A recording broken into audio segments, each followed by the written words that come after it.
यीशु के जन्म के बाद वे तीन बुद्धिमान पुरुष यीशु को देखने क्यों गए थे? आइए जानते हैं इस सवाल का जवाब। वे बुद्धिमान पुरुष प्राचीन पुस्तकों में लिखी भविष्यवाणियों से वाकिफ थे और उनको तारा मंडल का भी अच्छा ज्ञान था।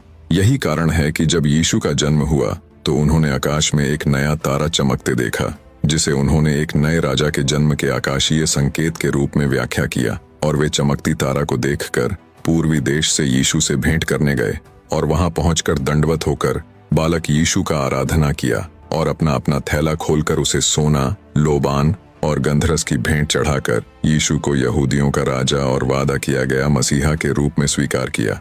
जैसा कि सोना यानी यीशु के राजत्व और शाही स्थिति के लिए, लोबान यीशु के दिव्यता और धार्मिक समारोहों के उपयोग के लिए, और गंधरस यीशु के भविष्य के दुख और मृत्यु की मार्मिक स्वीकृति के लिए।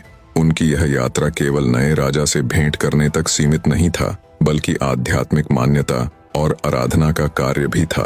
2. यीशु के जन्म के बाद उसको यरूशलेम के मंदिर में क्यों प्रस्तुत किया गया था? आइए जानते हैं। यीशु के जन्म के 8वें दिन उसका नाम यीशु रखा गया, जैसा कि स्वर्गदूत ने मरियम के गर्भाधान से पहले निर्देश दिया था। मरियम के शुद्धिकरण की अवधि के बाद जोसेफ और मरियम मूसा के व्यवस्था को पूरा करते हुए यीशु को यरूशलेम के मंदिर में प्रस्तुत किए। जैसा कि व्यवस्था में लिखा गया है, हर एक पहलौठा प्रभु के लिए पवित्र ठहरेगा। मंदिर में शमौन नामक एक विश्वासी ने पवित्र आत्मा द्वारा निर्देशित होकर यीशु को मसीहा के रूप में पहचाना। उसने यीशु को अपनी गोद में लेकर लोगों के लिए एक प्रकाश और इज़राइल की महिमा के रूप में घोषित करते हुए परमेश्वर की स्तुति की, और मरियम को यीशु की महत्वपूर्ण भूमिका और भविष्यवाणी करते हुए उसके सामने आने वाली चुनौतियों के बारे में भी बताया। मंदिर में ही 84 वर्षीय हन्ना नामक एक भविष्यवक्तिन, जो मंदिर में एक समर्पित उपासक थी, उसने भी यीशु को पहचानी और वह उस घड़ी वहां जाकर परमेश्वर का धन्यवाद की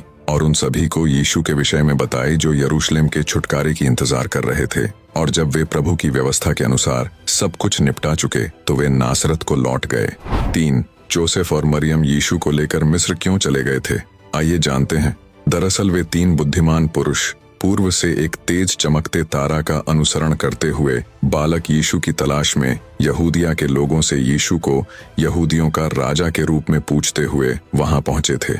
जब यहूदिया के शासक हेरोदेस तक यह खबर पहुंची तो वह चिंतित हो उठा। उसने उस बालक को उद्धारकर्ता के रूप में नहीं, बल्कि अपने राज्य के लिए एक संभावित खतरे के रूप में देखा, जिसे हेरोदेस ने अपने सत्ता को खोने के डर से राज्य में सभी पुरुष शिशुओं को खत्म करने का क्रूर आदेश दिया। लेकिन इससे पहले कि हेरोदेस अपनी योजना को अंजाम दे पाता, रात को प्रभु का एक दूत जोसेफ के सपने में आकर हेरोदेस की योजना